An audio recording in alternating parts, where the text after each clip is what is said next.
സ്വർണ്ണക്കടത്തു കേസിൽ 7.5 കൊല്ലമായി മുഖ്യമന്ത്രിയെയും മന്ത്രിമാരെയും ഒന്ന് സ്പർശിക്കാൻ പോലും കഴിഞ്ഞില്ലെന്ന മന്ത്രി കെ രാജൻ.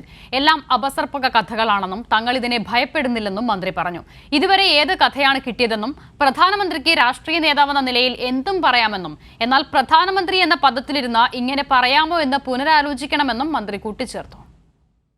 പ്രധാനമന്ത്രി ഇതിനു മുമ്പ് വന്നപ്പോൾ പറഞ്ഞു സ്വർണ്ണക്കടത്ത് നടക്കുന്നത് ഇഡിയും എൻഫോഴ്സ്മെൻറ്റും കേരളത്തിൻ്റെ ചരിത്രത്തിൽ ഇതുവരെ ഇല്ലാത്ത വിധത്തിലുള്ള എല്ലാ ആറാട്ടും നടത്തിയിട്ടും 7.5 കൊല്ലമായി കേരളത്തിൻ്റെ മുഖ്യമന്ത്രിയോ മന്ത്രിമാരെയോ ഒന്ന് സ്പർശിക്കാൻ കഴിയാത്തതുകൊണ്ടാണ്.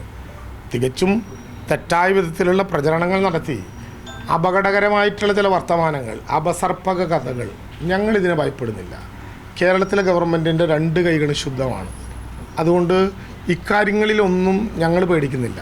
CPI എന്ന നിലയിൽ, ഇടതുപക്ഷ ജനാധിപത്യ മുന്നണിയുടെ ഘടകകക്ഷി എന്ന നിലയിൽ ഏതന്വേഷണത്തെയും കേരളത്തിൽ നേരിടാൻ ഒരു പ്രയാസവുമില്ല എന്ന് ഞങ്ങൾ നേരത്തെ രേഖപ്പെടുത്തിയതാണ്. 7.5 കൊല്ലം നിറച്ചും നടത്തിയും ഒക്കെ അന്വേഷണം നടത്തിയല്ലോ.